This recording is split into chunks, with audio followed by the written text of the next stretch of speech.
In the United States, a secret memo detailed a year-long Drug Enforcement Administration operation that sent undercover operatives into Venezuela to record and build drug trafficking cases against the country's leaders, including President Nicolás Maduro.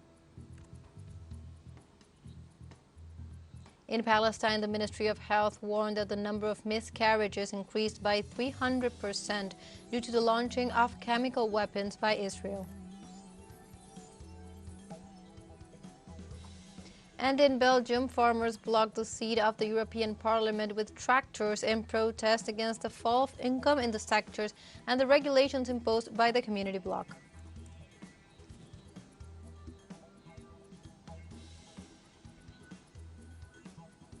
Hello and welcome to From the South. My name is Belén de los Santos, and from the TeleSUR studios in Havana, Cuba, we begin with the news. A U.S. news outlet revealed on Thursday that the Drug Enforcement Administration, or DEA, infiltrated agents in Venezuela to secretly record and build false drug trafficking cases against the country's leaders. According to AP News Agency, they obtained a 15-page memo from 2018 on an operation which targeted a dozen officials, including Venezuelan President Nicolás Maduro. The document clearly stated that it was necessary to carry out this operation unilaterally and without notifying the Venezuelan authorities. The revelation threatens to shake already strained relations with the Venezuelan government and could deepen resentment throughout Latin American countries towards Washington for its history of meddling in internal affairs of the countries in the region. In recent days, the president of Venezuela has accused the DEA and the CIA of undertaking efforts to destabilize Venezuela, an accusation the CIA declined to comment on.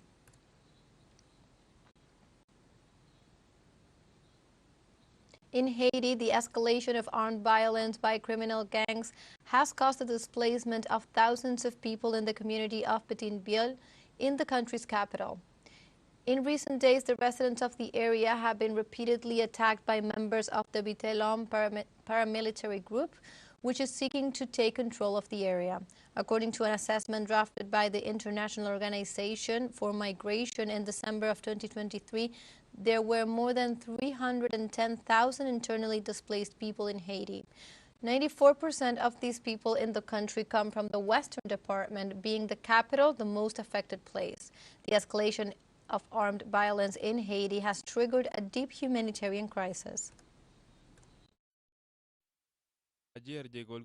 Yesterday, the criminal group arrived and started shooting everywhere. There were people dead. So this morning we went out and took shelter here.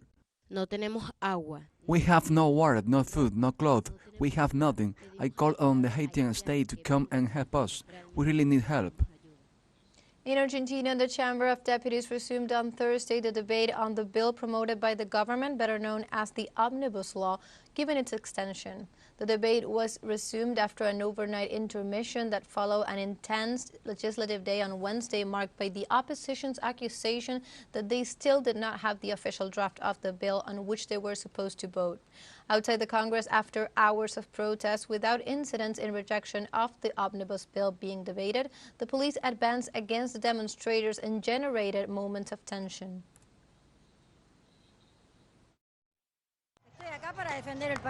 I am here to defend my country, because these people are thinking of sacking it. They are thinking of selling it, in little pieces, a little bit of Patagonia, a little bit of the Maldives Island, a little bit of the Glacier Zone, a little bit of the Lithium Zone, and so on. In this context, the social leader Juan Grabois condemned the neoliberal project promoted by the executive of Javier Milei and affirmed that the excessive security operation aimed to install fear in the citizenship. We came here to show our solidarity with those men and women who do not think the same way as we do. But we came here to demonstrate and to repudiate the plan of hunger and misery planned by Javier Milei, Villarroel, Bullrich, Caputo, Sturzenegger, which we hope does not count on the complicity of the governors and the deputies and senators who entered the chamber through the Peronism. In this context, human rights organizations denounced that forces of law and order violently arrested 4 women while they were demonstrating outside the Congress against the so-called omnibus bill. In this regard, the announcement stated that after the session went into recess until Thursday, self-convened demonstrators continued to arrive in the area of the legislative building. In this way, among the demonstrators, a group of women sat in the street and sang the anthem quickly and were surrounded by members of the federal police who violently picked them up and dragged them into a police vehicle. It should be noted that social movements also reported that during the day, forces of public order violently repressed with sticks and pepper spray citizens who were demonstrating peacefully.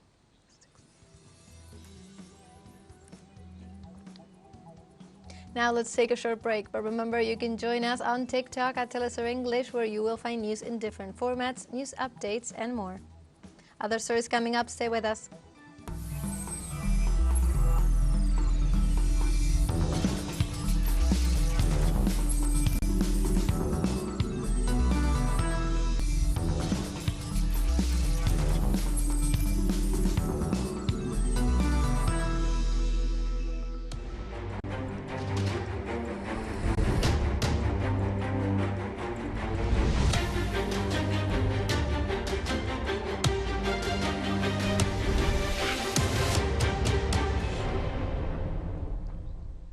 Welcome back to From the South.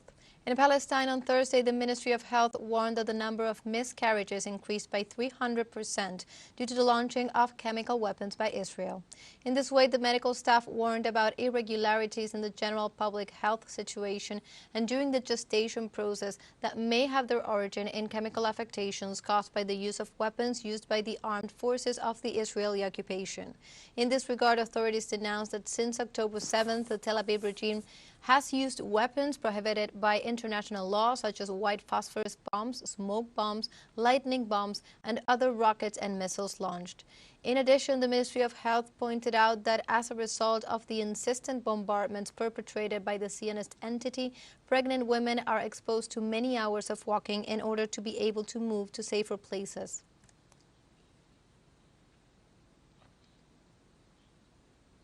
And the doctor explains the causes of the massive increase in the number of miscarriages, explaining that it is due to the chemical weapons used by Israel in the attack on the Gaza Strip. Let's hear the statement. In fact, we are still living an unprecedented sanitary and humanitarian catastrophe we have never lived, a catastrophe of this magnitude in our lifetime. What is happening is a strong proof that they are using against us chemical weapons that affect the general situation of public health and pregnant women, which unfortunately increases the percentage of miscarriage, which has reached 300% of what it was before. We deal with miscarriage cases all the time and throughout the day coming from the displacement sites that are hosting a large number of Palestinians who were inhabitants of the governorates of the Gaza Strip, either from the north or from the south, who moved to schools and hospitals as center of refuge during daylight hours. We received miscarriage cases and transferred them to other hospital centers, such as the Emirati Hospital, for follow-up. This is an irrefutable proof that they are using chemical materials to carry out their attacks that we are not aware of, and therefore negatively affect public health in general, and especially pregnant women, causing the increase of these cases of miscarriage. And we doctors have no choice. We began to treat many cases of pregnancy, and we consider that the pregnancies are evolving well and in a normal state, but suddenly we are faced with the need to perform a medical process on the woman and to a total scraping because of the spontaneous miscarriage. These miscarriages indicate that they are caused by chemical materials that we don't know it is nature, and therefore we cannot treat these cases. We are facing an urgent need to cease the aggression, to stop attacking civilians, to stop attacking women, mothers, and pregnant women who are permanent targets with chemical and non-chemical material, which is why the hospital today is collapsed, with so many cases that require transfer to another hospital, which in turn has no available capacity to receive more cases of miscarriage. That it already has, the cases of miscarriage have increased in an alarming way since they need special treatment of medical follow-up and cleanings as well as treatment to avoid hemorrhage. This situation deserves an urgent intervention of the United Nations and the World Health Organization and other organizations to stop this kind of aggression and stop attacking civilians and therefore lower the intensity of this crushing humanitarian crisis. In this context, Shirin Khalilata Abu Dakhar tells us her story of how she suffered her miscarriage and the treatment she received. Let's listen. I am Shirin Khalil Atta Abu Danger. I am from Jabalia camp in Gaza. We were displaced from the north to the south because we were ordered to evacuate to Rafah, which is safer. I have a hip prosthesis. During this displacement, they just stopped me in the street and detained me for about half an hour in the rain. When they called me, I went through a dead road, which caused an hemorrhage that continued all the way to my family's house. From there, I was transferred to the Emirati hospital where I had a miscarriage. Thanks God for everything. We came from the north walking, we stayed for a while under the rains, and as I told you, I went up a dead road. They shouted at me and my daughter, and I fell from the top of the hill. And suddenly, I felt that something came off me, and I saw the blood run over my legs. We were walking from where the tanks were to the gates at the entrance of Nusayrat until I met my relatives. There, my brother put me in his car and took me directly to the school. And at the school, there was an ambulance that took me to the Emirati hospital. There, I had a miscarriage. For a moment, I thought that they had shot me with a silent weapon because of the hemorrhage I had, with a gun or something like that. I saw them armed and I so was very afraid, and I prayed to God thinking that I was dying. I let go of my daughter's hand, and all days I did not know what to do. I was afraid to make noise so they wouldn't notice me. Then they ordered me to stand up, but when they saw me like that, they were afraid too. So they started talking in Hebrew and among themselves, which I didn't understand. When they released me, I felt that I came back to life, and when I met the children again and hugged them, they all thought that I was wounded. I also thought that I had been injured by some shot. At first, I didn't notice my miscarriage.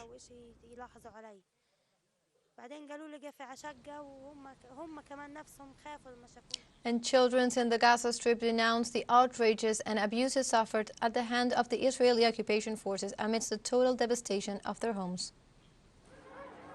Relatives denounced that the Tel Aviv regime forces disrupted and kidnapped minors for 25 days in Rafah, demanding to know if their relatives are alive. Mi mamá tiene 40 años de edad. My mother is 40 years old. She is diabetic. One night, the Jews came with some dogs to the house and they barked a lot. They confronted me and my brothers and my mother. The soldiers threatened us with their rifles and hit us on the floor. My mother begged them not to hurt us. They wanted to hit my mother in the head. Then they called me and my brother and my mother got very scared and told them that neither my brother nor I had anything to do with Hamas. She screamed and begged them. En este contexto, menores de edad. In this context, minors reported that they were kidnapped because of the aggressions perpetrated by Israel, not only against them, but also against their families members. The soldiers forced me to take off my clothes. They left me alone with my underwear. They left me cold from 12 o'clock at night until 4 o'clock in the morning. We slept in the cold. Then they took us to the prisons in Israel, where they tortured us and asked us if we were from Hamas. They interrogated us. I answered them that I was still a child, that I didn't know anything about Hamas, and I don't want to know anything about Hamas, that I only went from home to school and from school to home, that I only stayed with my mother and my brothers, that I did not know anything about Hamas. They did not believe me. They told me that I was a liar. They hit me with a stick on my legs and belly. They light cigarettes and pulled them out in my ears and on my legs. Then they kicked us with their boots. I can't stand the pain in my legs. Children also said they had not heard from their relatives and demanded to come back home safe and sound. What I know about my family is that they are in the north, and I don't know if they are still alive, or if something had happened to them, that God forbid. I don't know how to communicate with them. I don't have a number to call them. I don't know anything about them in Rafah. When the Jews released us, they left us lying on the Rafah Pass almost naked. Then they threw us some clothes to dress up and forced us to walk. Then the agency then the agency offered us the tent and said they had nothing else to give us. We are penniless and have nothing to buy what we need. I don't want anything. The only thing I want is to go back home, to be reunited with my family and my parents. I don't ask for anything else. Los constantes The bombardeos continuous bombing and raids by the Israeli occupation force have left thousands of Palestinians killed and displaced, as well as multiple damage in Gaza Strip. According to official reports, more than 27,000 dead and around 67,000 wounded have been reported since the beginning of the genocide in October 7, 2023. And while many Western powers have frozen funding to the UN Agency for Refugees in Palestine, the UNRWA, the Israeli government has not yet provided the UN with information on the accusations involving 12 members of the agency in the terrorist attack of last October 7th. During a press conference, the Secretary General's spokesman Stefan Dujarric declared that the UN has requested written and truthful information on the evidence incriminating 12 agents, but that this has not been received. In a preventive act, the agency has dismissed 9 of those allegedly involved. One is deceased and the other 2 are awaiting confirmation of their identity. Likewise, the Internal Affairs Department has opened an investigation which is expected to yield results in the next 2 to 3 weeks. And we now have a second short break coming up, but before we invite you to join our WhatsApp community for our English-speaking audience. You can scan the QR code on screen to join directly and also share the link to reach more people. Constant news coverage of Latin America and the Caribbean as well as the rest of the world. Stay connected and informed with TeleSUR. Final short break, don't go away.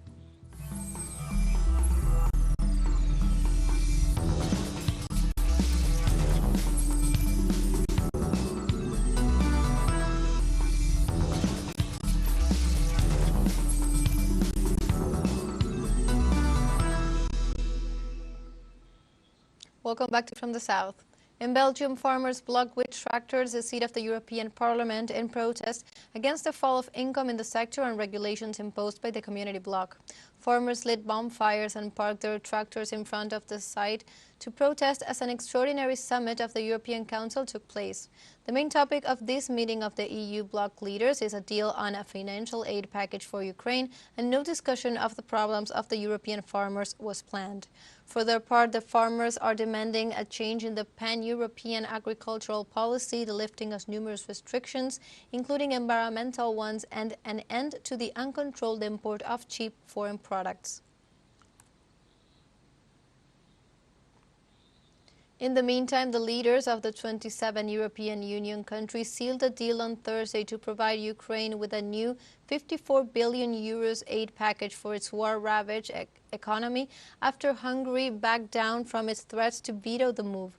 European Council President Charles Michel announced the agreement that was reached in the first hour of the summit that he was chairing in Brussels. Michel stated at the news conference that this decision conveyed both a message for Ukrainians and it shows our determination to be absolutely mobilized to support their freedom, to support the future of Ukraine. Ukrainian President Volodymyr Zelensky welcomed it as a very important decision. Ukraine could receive the first tranche of funds in March once the European Parliament has approved the agreement. Meanwhile, in France, the agricultural sector continues protests for a second week in a row. On Wednesday night, a group of farmers blocked the A6 highway near Paris, demanding better conditions for the sector. During the day, police arrested 91 protesters after they tried to break into Rungi's food market, the largest one in Europe, located near the French capital. In addition to moving on Paris, convoys were also attempting to encircle Lyon, France's third biggest city. Farmers' complaints range from rising costs to meeting carbon-cutting targets, fuel prices, inflation, bureaucracy, and Ukrainian grain imports.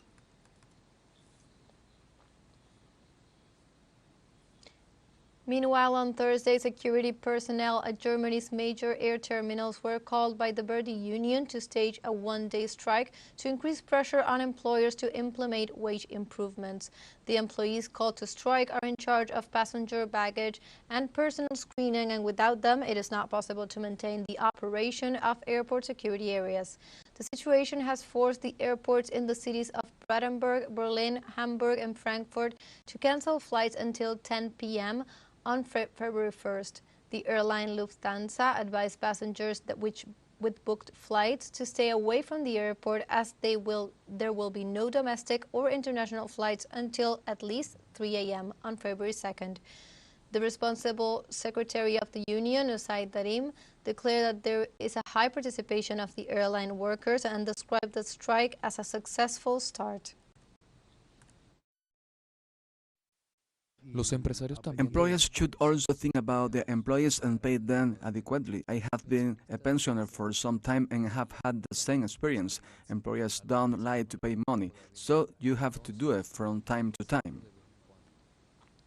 On Thursday began a massive strike movement in Finland, which, according to local authorities, paralyzed most of the air traffic and closed workplaces in protest against labor reforms proposed by the government, which include cuts in social benefits.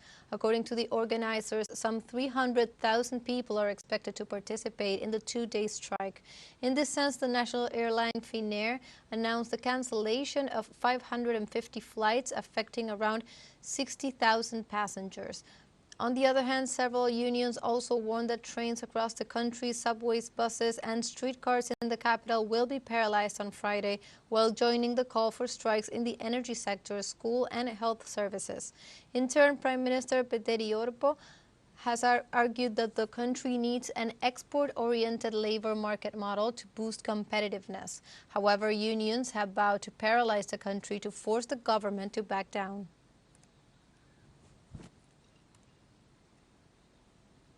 In the United Kingdom, police are on the lookout for a suspect who perpetrated an attack with a corrosive substance in London, where 9 people were injured.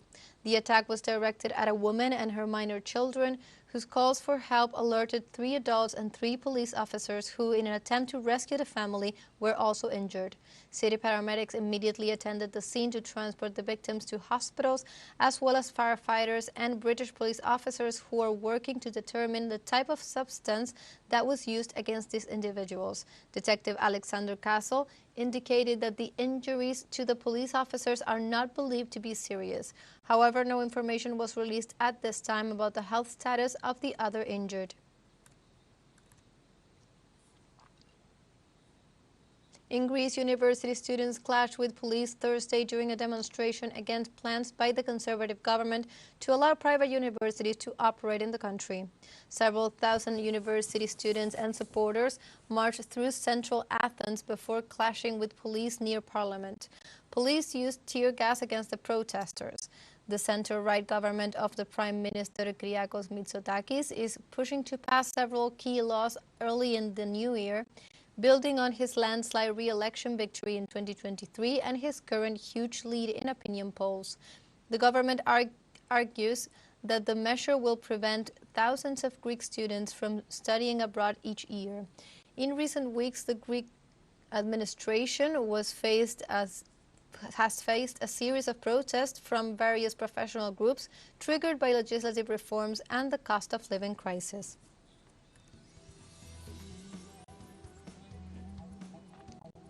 And like this, we have come to the end of this news brief. You can find these and many other stories on our website at telesurenglish.net.